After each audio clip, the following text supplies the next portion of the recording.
1,50,00,000 രൂപയുടെ പണവും സ്വർണവും നിക്ഷേപ തട്ടിപ്പ് കടത്തനാട് ലേബർ സൊസൈറ്റിക്കെതിരെ പുതിയ പരാതിയുമായി നിക്ഷേപകൻ രംഗത്ത്. വള്ളിക്കാട് സ്വദേശി അഹമ്മദ് നൽകിയ പരാതിയിലാണ് വടകര പോലീസ് ഇപ്പോൾ കേസ് രജിസ്റ്റർ ചെയ്തിരിക്കുന്നത്. വടകര ആസ്ഥാനമായി പ്രവർത്തിക്കുന്ന കടത്തനാട് ലേബർ കോൺട്രാക്ട് കോഓപ്പറേറ്റീവ് സൊസൈറ്റിയിൽ വൻ നിക്ഷേപ തട്ടിപ്പ്.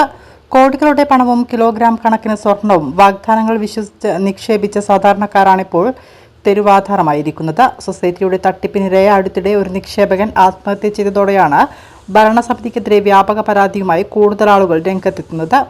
ഉയർന്ന ലാഭവിഹിതം വാഗ്ദാനം ചെയ്ത് ഒരു കുടുംബത്തിൽ നിന്ന് മാത്രം 1,50,00,000 രൂപയുടെ പണവും സ്വർണവും തട്ടിയെടുത്തതായി വടകര പോലീസിൽ പുതിയ പരാതി രജിസ്റ്റർ ചെയ്തു.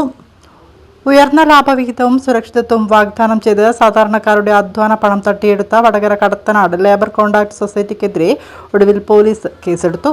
പണവും സ്വർണവും നഷ്ടപ്പെട്ട 100 കണക്കിന് നിക്ഷേപകരിൽ ഒരാളായ വള്ളിക്കാട് സ്വദേശി അഹമ്മദ് നൽകിയ പരാതിയിലാണ് വടകര പോലീസ് ഇപ്പോൾ FIR രജിസ്റ്റർ ചെയ്ത് അന്വേഷണം ആരംഭിച്ചിരിക്കുന്നത്. കുടുംബത്തിലെ പലരുടേതായ പണവും കുടുംബത്തിന്റെ സമ്പാദ്യവുമാണ് സൊസൈറ്റി ഭരണസമിതി അപ്പാടെ വിഴുങ്ങിയതെന്ന് ഇരയായ അഹമ്മദ് പറയുന്നു.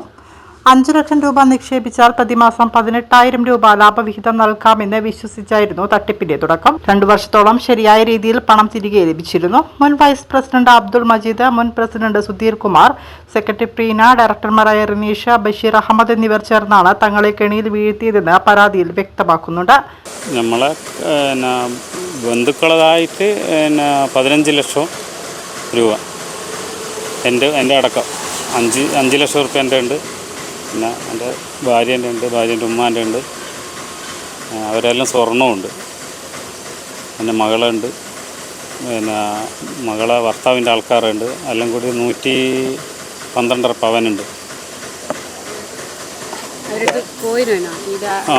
പല പ്രാവശ്യം പോയി. എന്നെ ഇതിൽ ബന്ധപ്പെടുത്തിയ മജീദ് എന്ന് പറഞ്ഞ ആളാണ്. മറ്റുള്ളവരെല്ലാം ഞാൻ വിളിച്ച് ബന്ധപ്പെടുകയും പിടിക്കലെല്ലാം ഉണ്ട്. അപ്പോൾ അവർ പറയുന്നത് വെച്ചാൽ പിന്നെ റിനീഷാണ് വാങ്ങിച്ച് അവനല്ലേ തരേണ്ടിയതാണ്. പക്ഷേ ഇവരെ സൊസൈറ്റിയിൽ വെച്ചിട്ടാണ് ഇതെല്ലാം ഞാൻ കൊടുക്കുന്നത്. ഈ ഗോൾഡും പിന്നെ ക്യാഷും എല്ലാം.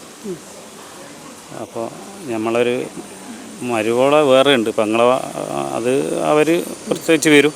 അവർ കേസ് വേറെ ഉണ്ട്. പരാതിയെല്ലാം കൊടുത്തില്ല. 2020 നവംബറിൽ അഹമ്മദിന്റെ പേരിൽ തുടങ്ങിയ നിക്ഷേപം പിന്നീട് കുടുംബത്തിലെ മറ്റംഗങ്ങളിലേക്കും വ്യാപിപ്പിച്ചു.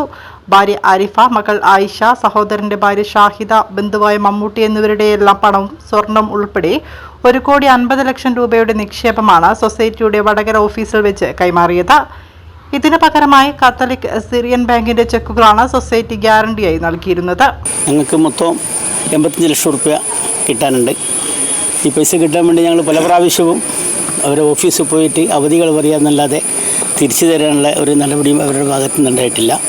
അതിനുശേഷം ബ്രേക്കയുടെ മരണത്തിന് ശേഷമാണ് ഞങ്ങൾ ഈ കേസ് കൊടുക്കാൻ തീരുമാനിച്ചത്. അങ്ങനെ ഫസ്റ്റിൽ നമ്മൾ SP ഓഫീസിലാണ് കേസ് കൊടുത്തത്. അവരത് DYSP ഓഫീസിലേക്ക് മാറ്റം ചെയ്ത് അവിടെ നിന്ന് ഇപ്പോൾ നമ്മൾ ക്രൈംബ്രാഞ്ചിലേക്ക് മാറ്റി. കുറച്ചുകാലങ്ങളായി നിക്ഷേപിച്ച മുതലോ പലിശയോ തിരികെ കിട്ടാതെ ഓഫീസുകൾ കയറിയിറങ്ങിയ നിക്ഷേപകരെ പല കാരണങ്ങൾ പറഞ്ഞ് ഭരണസമിതി തിരിച്ചയക്കുകയായിരുന്നു. ദിവസങ്ങൾക്ക് മുമ്പ് സൊസൈറ്റിയുടെ ചതിയിൽ മനം നൊന്ത് ഒരു നിക്ഷേപകൻ ആത്മഹത്യ ചെയ്തതോടെയാണ് തട്ടിപ്പിന്റെ വ്യാപ്തി പുറം ലോകം അറിയുന്നത്. സൊസൈറ്റി ഡയറക്ടർമാർക്കെതിരെ വഞ്ചനാ കുറ്റത്തിനും വിശ്വാസവഞ്ചനയ്ക്കും വടകര പോലീസ് കേസ് രജിസ്റ്റർ ചെയ്തിട്ടുണ്ട്. സമാനമായ രീതിയിൽ വഞ്ചിതരായ കൂടുതൽ നിക്ഷേപകർ വരും ദിവസങ്ങളിൽ പരാതിയുമായി രംഗത്തെത്തുമെന്നാണ് സൂചന.